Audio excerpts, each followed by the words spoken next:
Hi, this is George Ferguson, and I thought for my rant this week I would do a video versus typing everything up and posting that to the discussion board. This is looking at the differences between the contingency or the situational models and some of the things about them and what it is that I feel about these models. So I thought I'd share some of this with you.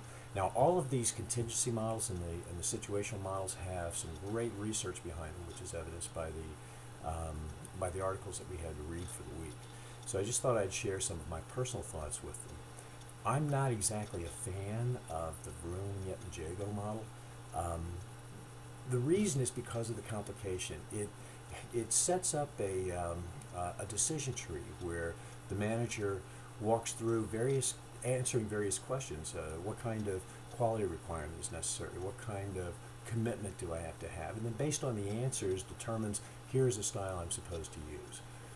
It comes across as a little bit too complicated and too difficult to remember.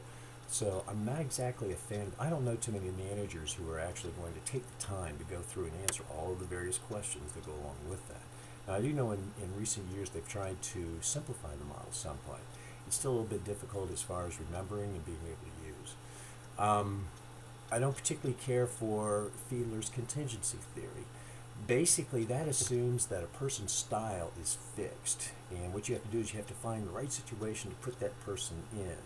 To me, that kind of sells people short.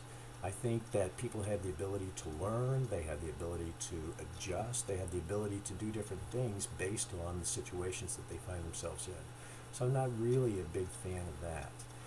Leader member exchange is okay.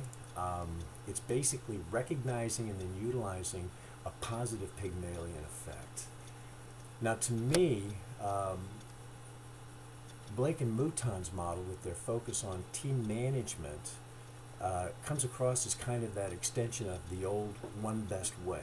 The one best way came out from the scientific management approach, dating back to the beginning of the century, the beginning of the 20th century, with Frederick Taylor and Lillian and Frank Gilbreth, where they were saying, well, there's really just one best way in order to manage and lead other people.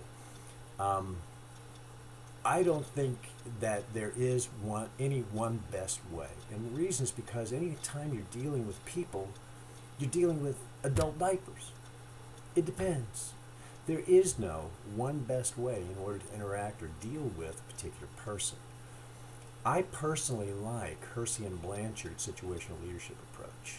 It looks at the individual and it looks at what is it that you're asking that person to do at that point in time. You have somebody, let's say that you have somebody who's an expert in his job, all right? What you do is you delegate and you just get out of the way, let him do the job. Now you're asking him to do something that he's never done before, something that's new and different.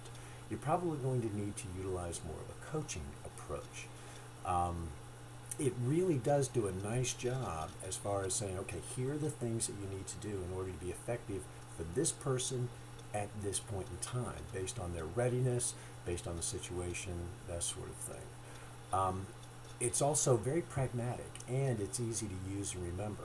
Anytime you have something that's easy to use, remember, very pragmatic, people are going to be able to remember it much more easily. And if they can remember it and be able to learn how to use it, they're going to be actually much more effective as far as their leadership is concerned.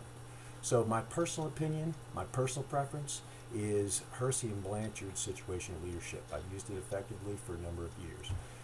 So that's my take. That's my rant. Give me a shout if you have any questions.